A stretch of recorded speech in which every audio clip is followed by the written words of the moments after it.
Good morning po mga farm. Panibagong araw, panibagong property na naman po. Bibisitahin po tayo ngayon na property dito po sa Santa Elena, Camarines Norte. May bibisitahin property na 2 hektarya ang sukat mga farm. Ito po ay tuhog, kabila naman po itong property na to. At cemented road na po yung mismong daanan, no? Kaya kinagandaan lang po dito, may sarili na po siyang bahay, piggery, fish pan na rin po. Pwede nyo pong gawing fish pan yung baba po na itong property, sapa, no? At napakarami po nito mga tanim mga ka-farm. Kung ito ay mabibili ninyo, meron na po kayong return of investment. Hindi na kayo mga problema kung paano po babalik ang inyong pinambayad dito sa property, dahil ito po ay meron pong return of investment mga ka-farm. Kaya napakaganda po nitong property na to. At ito ay mas mabilis pong mabenta sa mga buyer. Kaya tara mga ka-farm, pasukin po natin yung mismong bahay. So yun po no mga ka-farm, bali dito na po tayo mismo sa loob ng sa property o sa mismong bahay, no.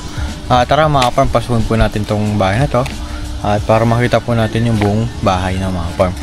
Ito pong bahay na to mga ka-farm, meron po 2 kwarto. Meron na rin pong garahe na sarili. Ayan mga ka-farm, kita niyo po. At concrete na po ito mga ka-farm, sementado na po yung mismong bahay. Kita niyo ayun mga ka-farm, sementado na po yan mga ka-farm. At meron na rin po siyang sliding window mga ka-farm. Ang kinagandaan lang po dito ay konkreto ang inyong bahay at hindi na po kayo magkakaroon ng problema, dahil ito naman po ay bahay-bakoy na mga ka-farm.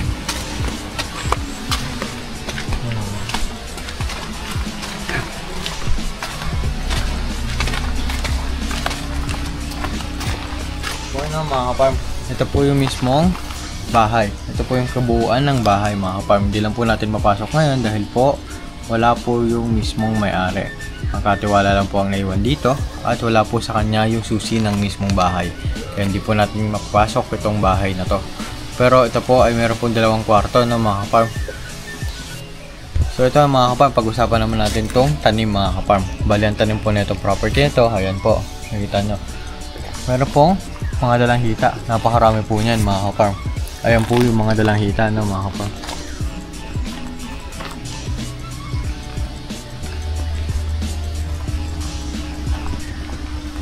Bali ito pong property na to ay meron pong langka, dalanghita, papaya, saging, santol, bayabas, at kalamansi, at pinya mga ka-farm. Yan po ang mga tanim ng property. Napakarami po. Makikita niyo po, napakagami po yan mga ka-farm. Ilang puno po yan mga ka-farm. Kupalagay po natin na mahigit 20 ka puno po ng dalanghita yan mga ka-farm. Kaya sa mga interested buyer natin dyan, tumawag na po kayo sa number po na makikita niyo no? At sa WhatsApp and Viber po para sa mga karagdagang informasyon na gusto niyo pong malaman patungkol sa property na to mga ka-farm. Kaya makikita niyo po, napakarami pong bunga yan mga ka-farm. Yan. Yan po. Din po, meron pa po yan mga farm.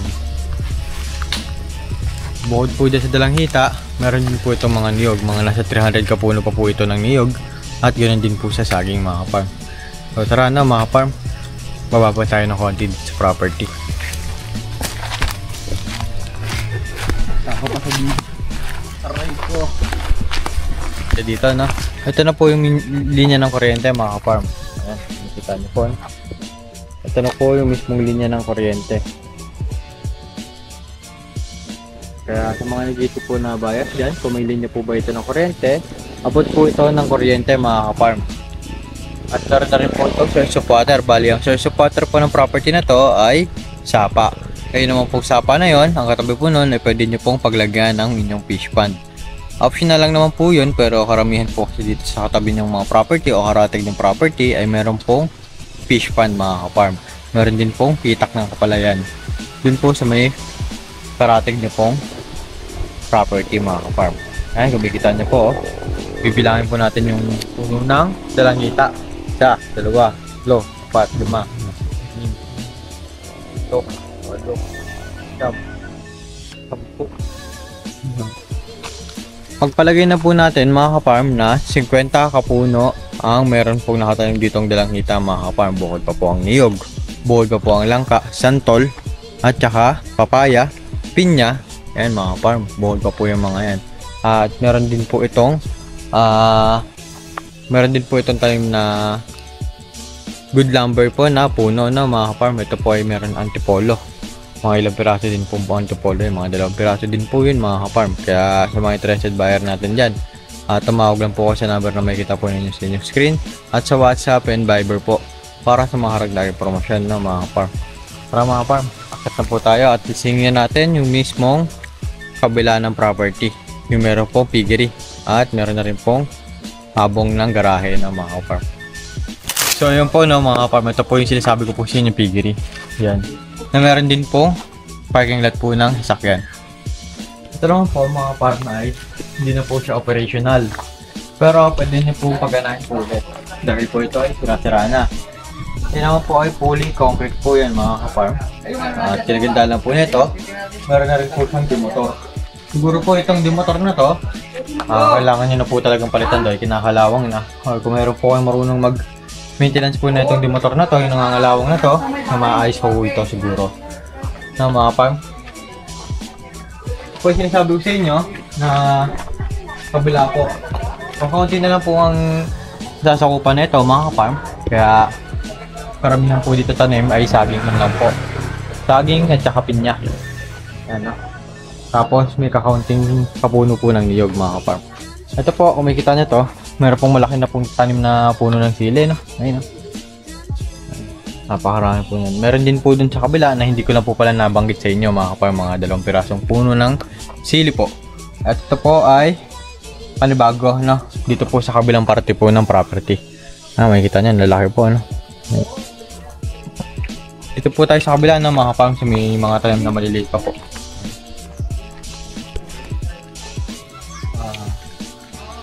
Ito po yung mismong papaya, no? Yan.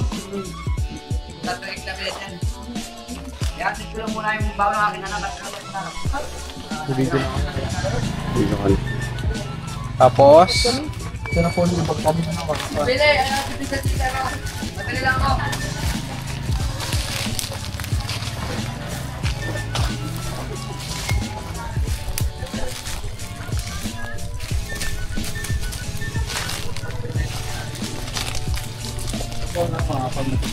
Sabi ko po yung mga tanim na pinya. Yan, pinya na po yan mga ka-farm.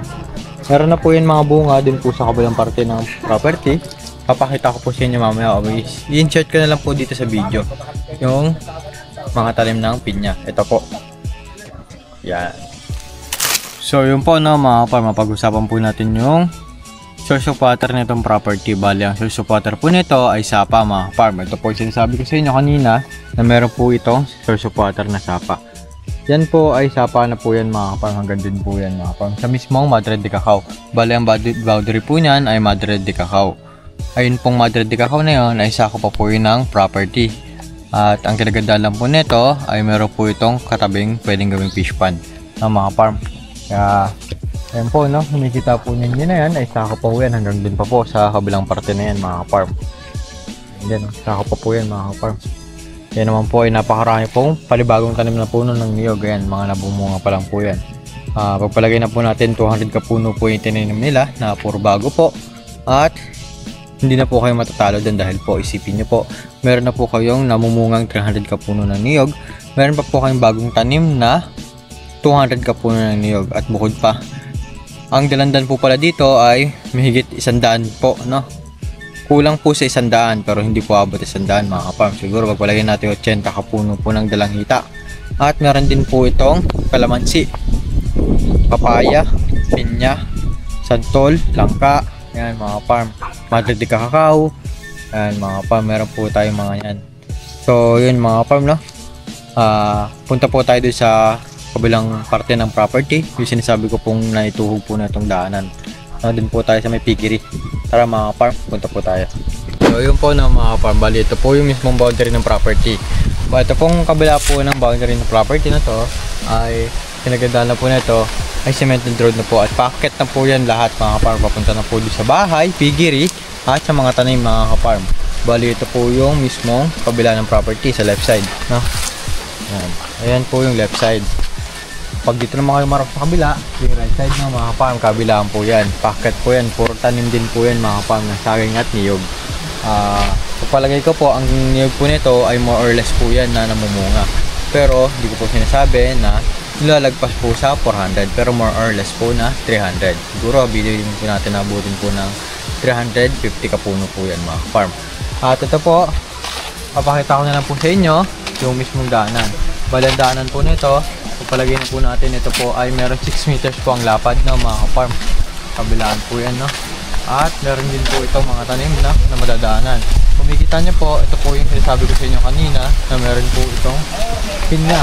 Ayan ang mga farm, hilera na po yan. Puro pinya na po yan mga farm. At meron na pong namumunga. Napakaganda po ng pagkakatanim dito dahil tabing kalsada po na. Siguro po, kung kayo po makakabili nito, kailangan nyo na lang po ito pabakurang para hindi po makuha ng ibang daraan. Dahil po ito masyadong live na live at meron pong pwedeng kumuha nito anytime. Eh naman po, kabila naman po yung sinasabi sa inyo. Po yung kabila, no? Lagandaan po nito ay nakaangat po ang inyong property at meron na po silang gutter na nilagay. Yan, no? Pwede nyo pong gardenan po itong property nyo. Ito rin po, may tanim din pong pinya. So, may kita nyo po yan. Puro pinya po yan. Pagpalagay po natin na nakatanim pong pinya dito ay may 50 peraso po ng pinya ng mga farm.